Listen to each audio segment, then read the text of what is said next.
ಧನ್ಯವಾದ್. ಕಾರ್ಯದರ್ಶಿ ಕರ್ನಾಟಕ ರಾಜ್ಯ ಮಕ್ಕಳ ಗೌರವಾನ್ವಿತ ನ್ಯಾಯಾಧೀಶರು, ನಮ್ಮ ಹೈಕೋರ್ಟ್ ನ್ಯಾಯಾಧೀಶರಾದ ಸುನಿಲ್ ದತ್ ಯಾದವ್ ಸರ್ ಅವರು ಉದ್ಘಾಟನೆ ಮಾಡಿದರು. ಇಲ್ಲಿ ರಿಸೋರ್ಸ್ ಪರ್ಸನ್ ಆಗಿ ನಮಗೆ ಡಿಸ್ಟ್ರಿಕ್ಟ್ ಜಡ್ಜ್ ಶ್ರೀಯುತ ಶಾಂತಣ್ಣ ಮುತ್ತಪ್ಪ ಸರ್ ಅವರು ಬಂದಿದ್ದಾರೆ. ಮತ್ತು ರಿಟೈರ್ಡ್ ಡಿಸ್ಟ್ರಿಕ್ಟ್ ಜಡ್ಜ್ ಮತ್ತು ರಿಸೋರ್ಸ್ ಪರ್ಸನ್ ಸೋಮಶೇಖರ್ ಸರ್, ಇವರು ಕೂಡ ತುಂಬ ಒಂದು ಕಾನೂನಿನ ಬಗ್ಗೆ ಅರಿವು ಇರುವಂಥವರು, ತಿಳುವಳಿಕೆ ಇರುವಂಥವರು.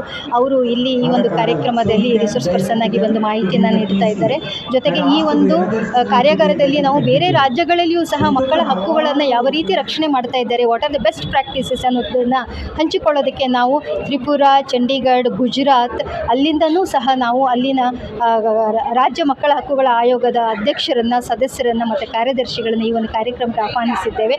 ಅವರು ಸಹ ಬಂದಿದ್ದಾರೆ. ಅವರ ಜೊತೆಗೂ ಸಹ ನಾವು ಸಮಾಲೋಚನೆಯನ್ನು ಮಾಡಲು ಬಾರಿಗೆ ಇದು ಪ್ರಥಮ ಕಾರ್ಯಕ್ರಮ ಈಗ ಹಮ್ಮಿಕೊಂಡಿರೋದು.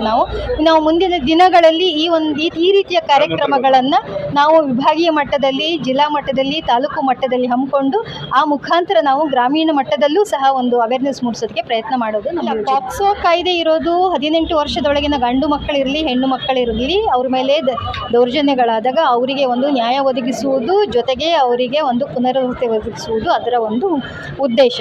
ಸೊ ಇಂತಹ ಸಂದರ್ಭದಲ್ಲಿ ಒಂದು ಪ್ರಕರಣ ನಡೆದಾಗ ಯಾರೇ ಆಗಲಿ ಆ ಪ್ರಕರಣದ ಬಗ್ಗೆ ಮಾಹಿತಿ ಇದ್ದವ್ರ ತಕ್ಷಣ ಪೊಲೀಸ್ಗೆ ಅದನ್ನು ವರದಿಯನ್ನು ಕೊಡಬೇಕಾಗುತ್ತೆ.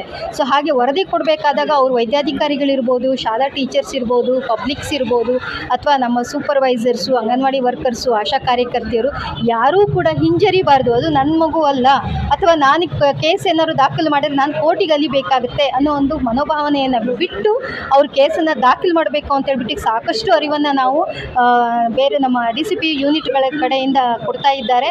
ಹಾಗಾಗಿ ಇತ್ತೀಚಿನ ದಿನಗಳಲ್ಲಿ ಈ ರೀತಿಯ ಪ್ರಕರಣಗಳು ನಡೆದಾಗ ದಾಖಲೆ ಆಗ್ತಾ ಇದೆ.